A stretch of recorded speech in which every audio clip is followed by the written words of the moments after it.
Do you know why this is still happening in Iran? Stick with me till the end so I can tell you why Nowruz is one of the most fascinating and also one of the weirdest celebrations of all times.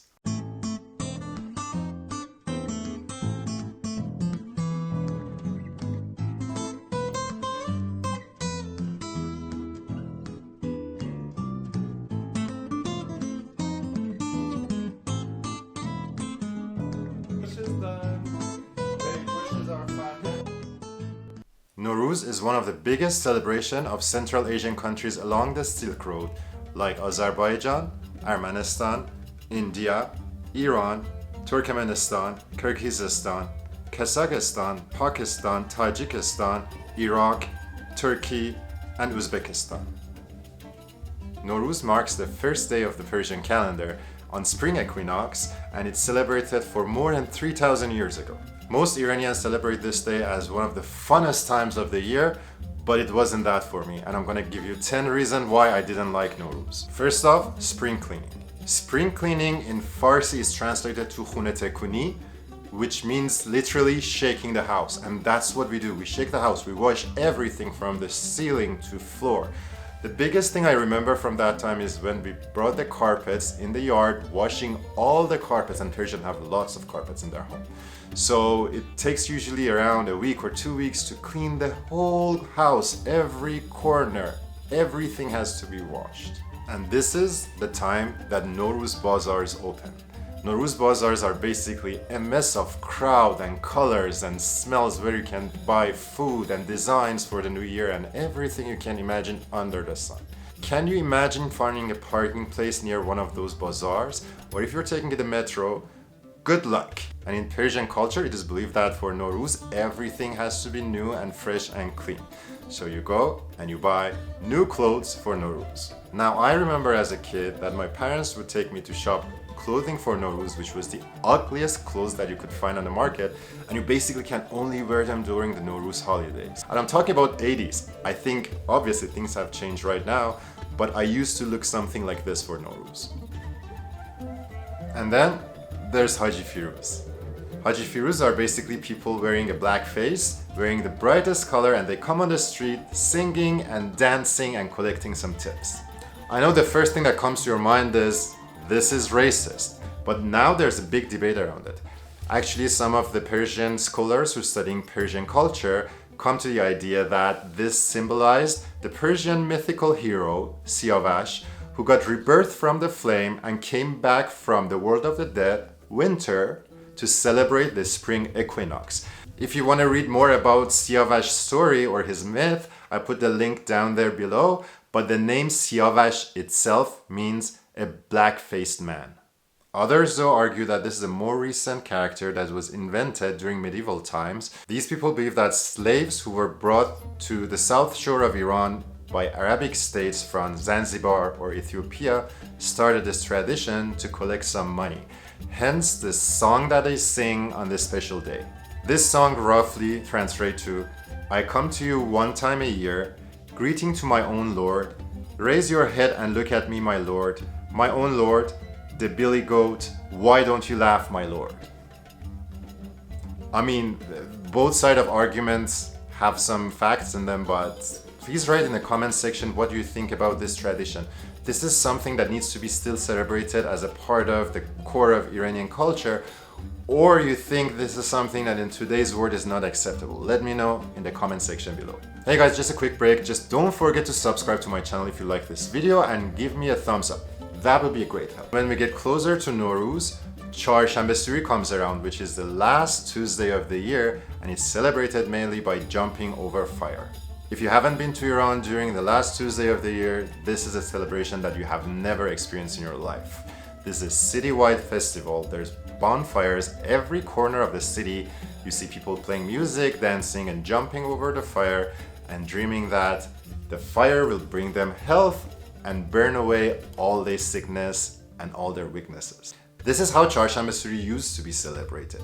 But nowadays, if you go to Tehran around Charshanbe Suri, you will think that you're in a war zone. There are big booms that sounds like airstrike or bombshells, and there's fire everywhere, there's crackers. It's going crazy, guys. You have no idea how much noise and how much fire is there everywhere on the street. And is it safe? No. Now imagine yourself as an older person or someone who needs some kind of care. Well, good luck with the services who want to reach the patients who's having a heart attack. The hospitals are really busy the day after Chaharbeh to treat people who got burned during this ceremony.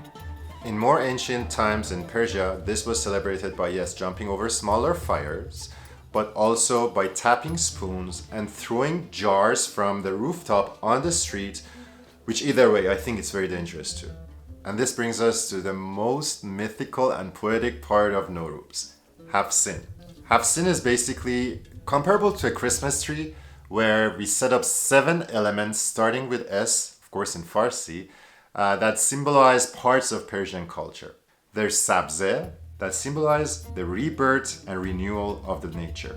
Samanu represents fertility and the sweetness of life. Senjed is for love and affection. Seeb or apple is a symbol of health and beauty. Seer or garlic is good health, and sumak, which is a spice, symbolizes the sunrise and the spice of life. The mirror symbolizes the sky and self-reflection. And then there's colored eggs, which is another element on Nowruz, and there's a big debate about it. People still not sure if the origin is from Nowruz or from Easter. And this takes us to the day of Nowruz, the new year. Nowruz falls right on spring equinox. By right on spring equinox, I mean not only the day, but the hour, minute, and second is exactly calculated, and it changes every year. And the big Persian belief is that whatever your state is around that time, that will carry forward all through that year. Now, I remember one Nowruz that the Nowruz fell in the midnight and I was alone in Tehran. So I went to one of my friends and we had a good night together, but right around Nowruz time, we ended up having sex. That was a very fruitful year for me. And then the first day after Nowruz, Did و بازدید starts. Did و بازدید means seeing and re-seeing, and it's basically a ceremony that we go see everyone in the family, starting from the oldest and closest, like grandparents. It happens so many times that you sit somewhere for 10 minutes, you say, hi, how are you, goodbye, I'm going to the next one. Did و بازدید is always quantity over quality. So you have to see as many members of the family as you can in the shortest period of time. There is a part in Persian culture that is called taruf. This means you say no when you want to say yes. Basically, you lie. So someone offers you tea, you have to say no at least twice. So they say, do you want some tea? No, thank you. Do you want some tea? No, thank you. No, please have some tea. Thank you, I'll have some. Do you want some cookies? No, thank you. I wanted my cookies. And then there's 5 to 13 days of holidays.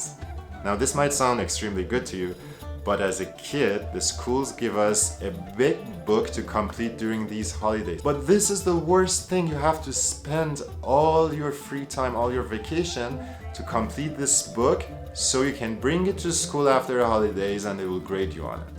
And finally, on the 13th day of the new year, we go to Sizdabedar. Sizdabedar is the day of nature. Iranians all go out to celebrate this day and basically they throw the biggest picnic. Sounds chill, huh?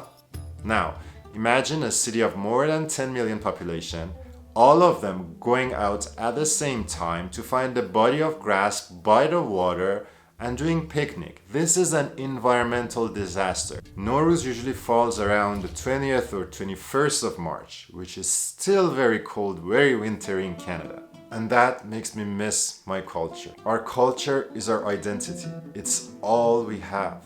With all the pros and cons, this is who we are. And as an immigrant, when you move to the new country, you miss all those little things that I talk about. I can do all these things by myself at home, but there's a big sense of community when you see your neighbors are washing their carpet, or when you go to the nature with all the family and friends, or when you wait at home for distant relative that you usually don't see more than once a year to come and visit you. This is what I miss the most in Canada. If you ever saw an immigrant, give them a hug. They have lost their identity and they miss their culture. Thank you very much guys for watching this video. Please don't forget to subscribe and like this video. There's some useful links down there, and don't forget to comment me with all your questions. Thank you. See you soon.